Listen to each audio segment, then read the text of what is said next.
Of course, a personal stylist saves you time. Of course, a personal stylist can, in some cases, prevent you from having to run around the mall and search for the perfect pieces. Those are all baked in, assumed benefits of a personal stylist. And those are wonderful benefits, don't get me wrong. The real power is unlocking a version of yourself that's more polished, self assured, and aligned with your power and purpose. Clothes are just the beginning.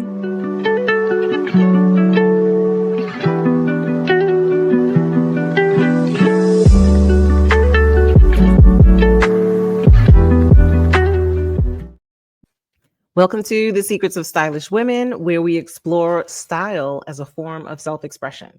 It's a tool for presence and impact, and it's a way you can use style to navigate life on your own terms.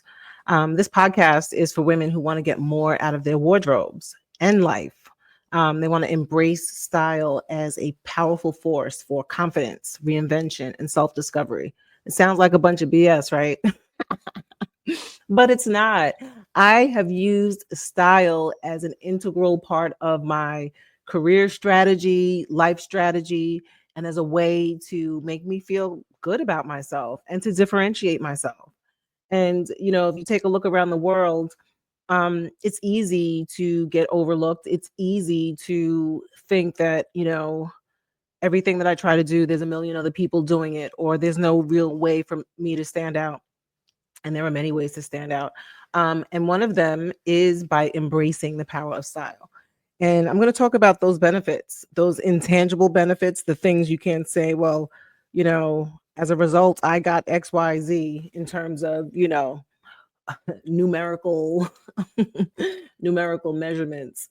But it's really those intangibles, the feeling, the way style can actually make you feel really powerful. So I'll actually share a little story about me. And I guess this is going to highlight perhaps some of my ego, but we all have some, right? Hang on, let me get a sip of water. So here's the story. I was attending a birthday party, and the venue at which it was held, it was a two-story event. And I wore a fur coat that night.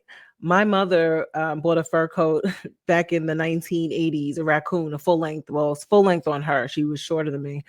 Full length raccoon coat.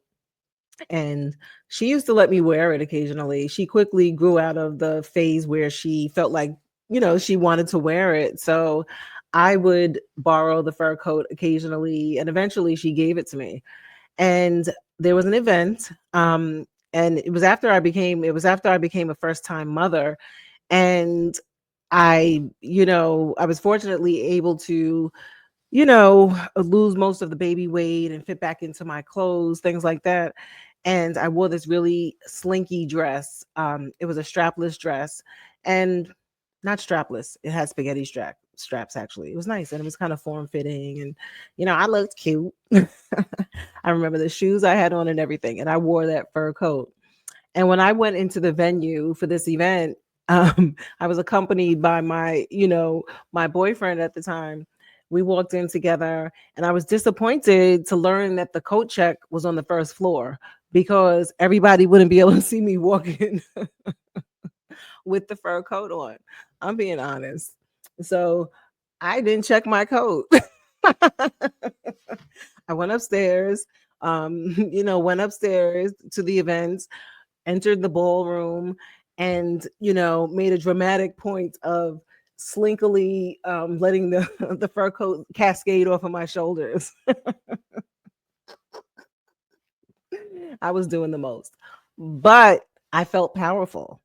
I felt powerful in my clothing, and it didn't matter. Yes, obviously it mattered if people saw it because I wanted people to see, but I just felt powerful. And clothes can give you that feeling, make you feel like you have on armor, like you can go out and conquer the world. So that's the way I try to approach my styling engagements. I try to help women get to the point where, you know what? Oh wow, I can do that with my wardrobe. Oh, I can do this. And help them use style as a way to conquer the world, differentiate yourself, put yourself out there. You know, I want you to see me. I say this all the time. I want you to see me because, in addition to seeing me, you're going to get the full experience. I'll let the packaging draw you in. And then once you're reeled in, then you get to find out what all of this is really about. And that's why, excuse me, that's how I'd like for you to think about your style. Okie dokie dokie dokie dokie. Okay. So many of the clients that I work with are women who have a lot of clothes. One of the surprising things that I learned when I started really getting into the closets of women and working with women is that they have lots of clothes. And some of the pieces may need to be, removed from the wardrobe. There may be a need to add a few strategic pieces. And then there are those cases where women want to completely reinvent themselves. But the way I approach things is, let's see what you have, let's see what your goals are, and let's see how we can repurpose and repackage your pieces in ways that you've never considered. And I consider that to be one of my strengths as a personal stylist. I get so much joy out of seeing women realize that there are more options. It's not just, oh, I can wear this with this, and those are the only options. There are almost always options. And that's my job, to help you see beyond the clothing and help you make those connection points between the various engagements in your life. Where do you spend most of your time? What organizations are you a part of? What engagements do you attend? What are your career engagements and obligations? Think about all those things. And then I help you look at that holistically and pull together a style that serves you across the various aspects of your life. But another area where I really add value is helping women just push themselves out of that comfort zone. And that looks different for every woman. So personal styling really is that, it's personal. And today I'm going to share with you a couple of scenarios where I've worked with clients. Typically, well, not typically, at the end of my styling engagements, I provide my clients with a style blueprint, and it covers the things that we worked through during the engagement. So we talk about pretty much everything, summarize what we discussed. I give the style strategies. Every woman walks away with a handful of actionable style strategies. And in most cases, there are at least one or two things you can start doing immediately to start improving your style. And then, what are your colors? Add some style inspiration and other things. And again, some of it's really dependent on client, because each woman walks away with a customized plan. So client A is not going to have the same situations and concerns as client B, or the same goals. So I'm going to share my screen and okay, and just share with you some of the ways that I help my clients. And this is by way of sharing some sample pages from client lookbooks. Okay. For those of you who are listening on platforms where you can't see the video, you can check out the video on YouTube or Spotify. Color palette. So this is a color palette. Typically when I give my blueprints, the format is a little different. And I said, let me try something different. Typically when you see a color palette, you'll see like a grid with different colors.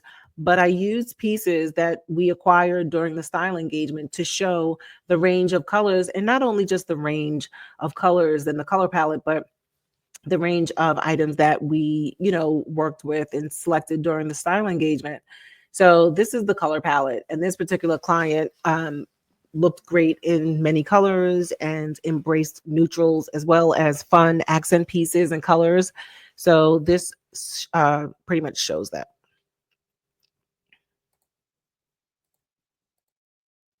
Hang on, I'm trying to move to the next page. Oh, here we go. And so for that same client, that was a spring summer engagement. And I gave her basically a roadmap for how to transition some of those pieces from fall to winter, particularly because of the denims, the cottons, the blazers that can go from season to season, and even the short sleeve shells. they can be used by wearing layers, and for women whose body temperatures fluctuate frequently and unexpectedly. Layering, if you can just take off your jacket quickly and get some air, a short sleeve or sleeveless shell can give you that, comfort that you need during those personal summers. Okay. So the benefit of this is, again, helping clients see beyond what they may typically think about. One of my clients' concerns was, oh, I got 2 skirts and I haven't worn them yet. I don't know how to style them for the fall winter. So I gave styling suggestions to bring those things into winter. So again, I help my clients see beyond what they have been taught, what they believe about style, and open up additional possibilities. Again, offering or showcasing some of the real benefits or additional benefits of a personal stylist. Okay, this is a mood board and color palette for another client.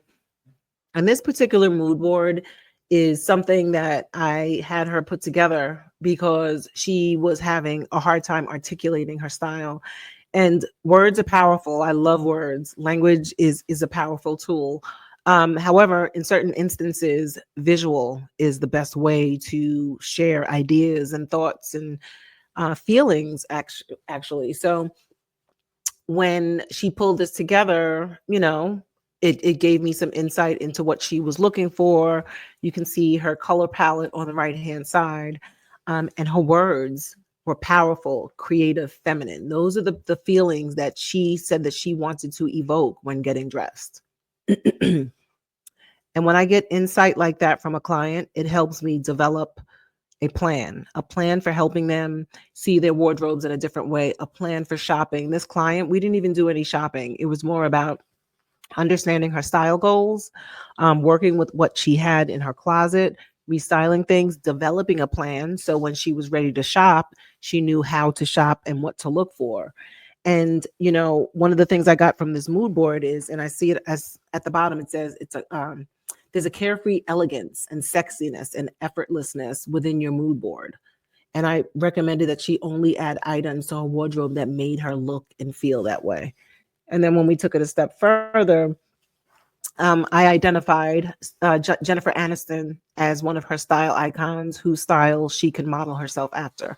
Because Jennifer Aniston, she likes clean and classic and neutral, but she also has a sexy edge to her. She wears sexy shoes and she wears fitting dresses and mini skirts. And so she has that nice balance of casual, but also sexy, a little edgy at times. So that is someone that I recommended my client keep an eye out for, take style cues from.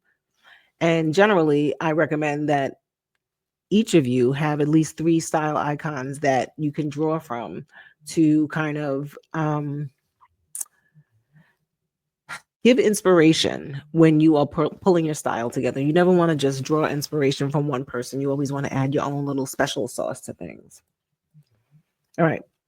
So after working with that client, this is what she said. I felt more feminine and powerful.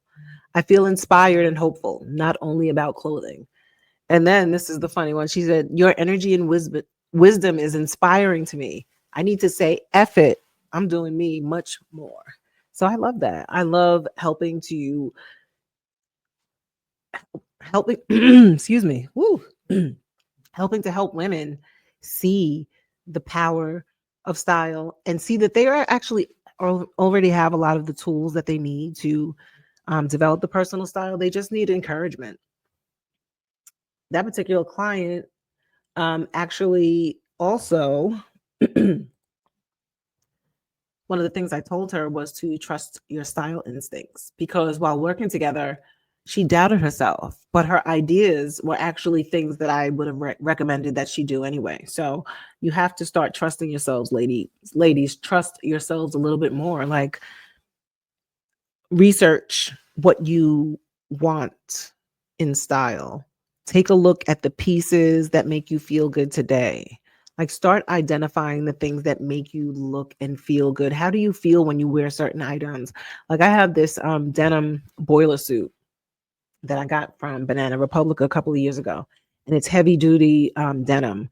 It's a dark wash, and I just love it. I love it. I wear it. I've worn it with so many things. I've worn it with sneakers, and I've worn it with heels, and I've worn it with Tims. And honestly, yeah, I could change it up by putting different belts on and stuff like that.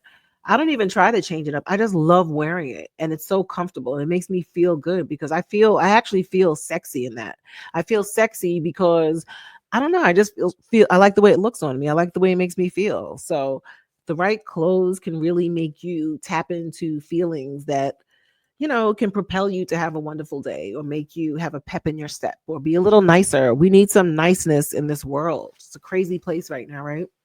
So trust your style instincts. That was one of the recommendations that I gave to my clients. And it's not exactly style related. So style is not always about the clothing. In fact, it's rarely about the clothing. Yeah, I mean, it's about the clothing, but it's not about the clothing. All right. And then here is one other example of some of the things that I do with my clients. Style challenges. Take a piece from your wardrobe and wear it, style it the way you would style it today. And then restyle it using some of the things that we discussed, some of the tools. So one of the tools is go into your closet, look around and see what you haven't worn in a while. And if it fits and if it looks good and it's something that can be feasibly worked into your wardrobe, wear it. Take out that necklace. So she had on the striped dress and she swapped out the neutral cardigan with a red jacket and a necklace that complements the jacket. Night and day.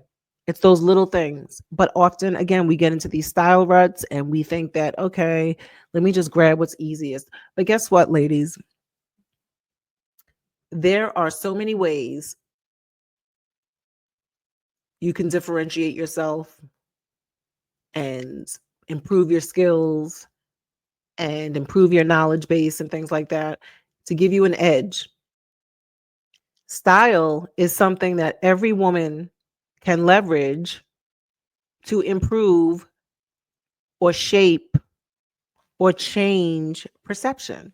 It's something that's accessible to every woman. And it boggles my mind that more of us don't take advantage of it. And I know a lot of it stems from, some of us really have emotional issues and issues that prevent us from even having a good relationship with our bodies. And I understand that that exists. But we can all do a little something to improve the way we show up in the world. And I encourage you, if you're not currently doing that, or if you want to know how to, amp up your style. One of my clients is actually a well-dressed woman. A lot of my clients are already well-dressed. They want fresh ideas. They want to do something new. They want to shake things up. They want to start really aligning their wardrobe with where they are at this stage in life. So, I worked with this client and she's well dressed. It's just that she's on the more conservative side and she likes bold, edgy ways of approaching her wardrobe, but needs inspiration. So I work with her periodically to, okay, what have you added to your wardrobe? How can we restyle? And one of the things that my clients love, I said before, is these lookbooks. These are just a couple of excerpts from the lookbooks, the style blueprints, but it's a customized roadmap for you to think about your style. And my clients love the lookbooks, the style blueprints, because it's something they can always go back to. And actually, while preparing for this episode, I was going through the various lookbooks and pulling out pages. And it reminded me, yes, yes, yes. And it just made me feel really reinvigorated about the work that I do helping women because I love women. I am a woman and I want women to feel self assured and powerful and really own the spaces that they're in. Stop settling. We don't have to keep settling. There's a way to go after what you want and still honor, who you are. So please, I encourage you to do things that promote your growth and your development and that move you in a positive direction. So that was a little off script, but yeah. Okay, so I'm going to stop sharing my screen. So, yeah, so those are some of the benefits of working with a personal stylist.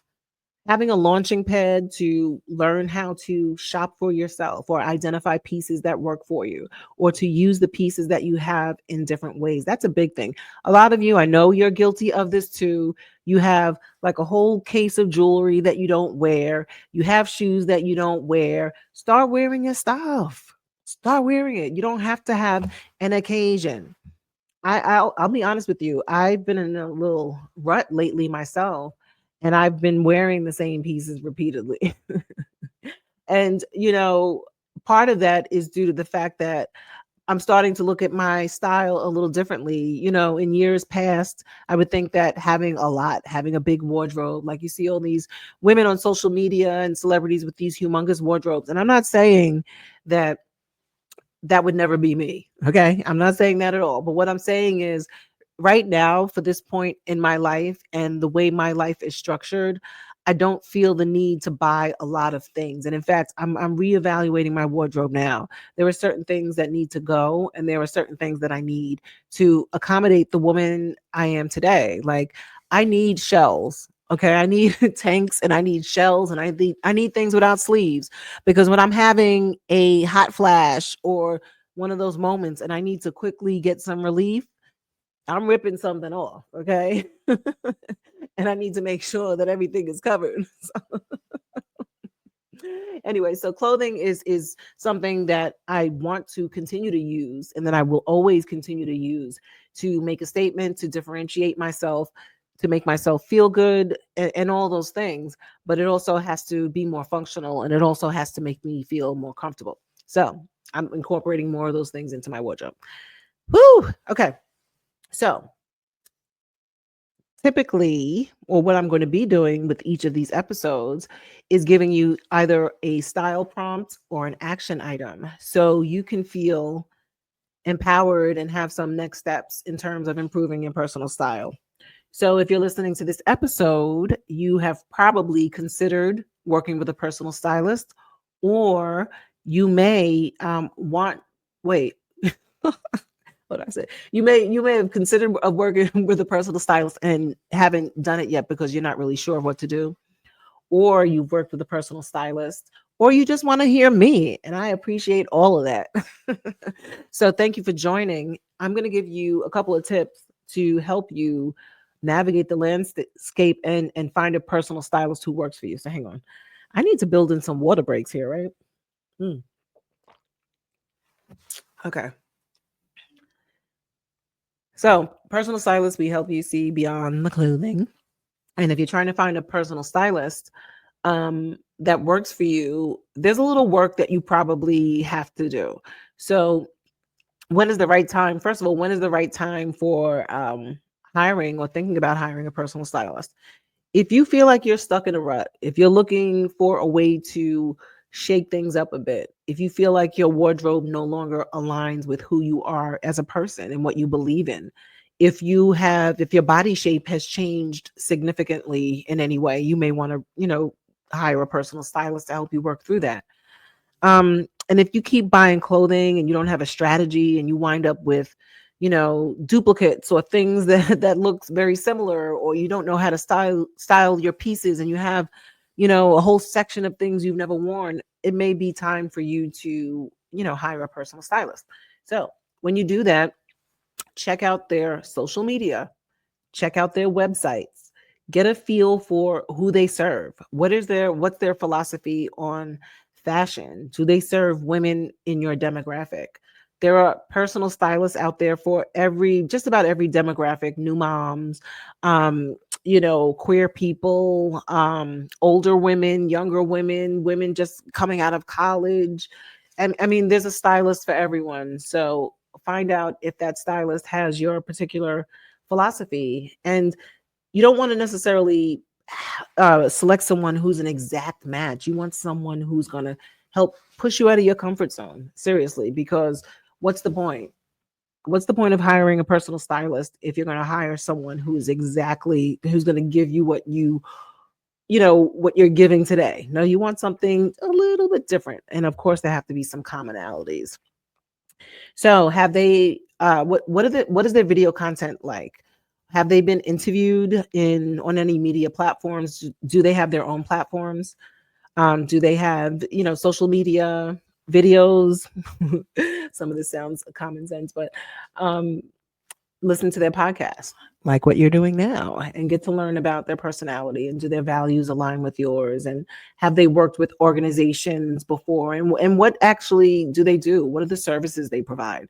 Because not every personal stylist gives you the same, gives you the same services. There are some personal stylists who shop for you. There are some personal stylists who provide virtual services. I provide in person services for a handful of clients, but I do mostly virtual, and I work with organizations and women's groups. So I provide various styling services, but find out what services they offer. Is it a good fit? Does it make sense for you and your lifestyle? um, Client testimonials. What are their clients saying? So that's what I want you to do. If you've ever considered hiring a personal stylist, I want you to take 30 minutes and visit their website. And before you even do that, figure out what you want. What are your style goals? Like, what would a successful personal styling engagement look like for you? What do you think your needs are? And what you think your needs are may not actually be your needs. And that's another benefit of hiring a personal stylist, because they can help you identify what your real needs are. So there you have it. I'll be back soon. I want you to help me out, and I want you to share what you've learned in this podcast and actually apply it. Okay. And I would love if you share this with other people.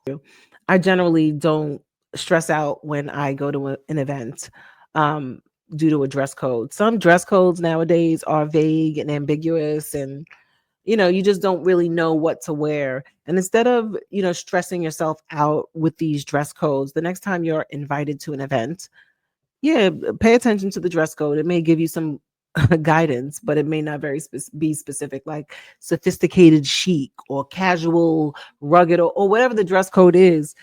Forget the dress code. If you don't know how to interpret that, this is what you need to do. You need to think about the occasion. What is the occasion? What environment will you be in? And what do you want to convey? Those three things. And then get dressed based on that. Because chances are, if you think about it from that perspective, you'll show up in a way that makes you feel confident, that will be appropriate, and feed into or satisfy the dress code, and you'll feel good about yourself. Forget about the code. Forget about what everybody else is wearing. Think about what you want to convey, what you want people to see. Okay? So that's it for today. Thank you for listening. I appreciate you. The Secrets of Stylish Women is a podcast here to serve you. So please comment. Let me know what you'd like to hear about, and visit me. There's places where you can visit me. I would love for you to join my mailing list. In fact, I would like to promote that heavily now, because everything that's going on with social media, and I said this last time, everything that's going on with social media, it just, I don't know.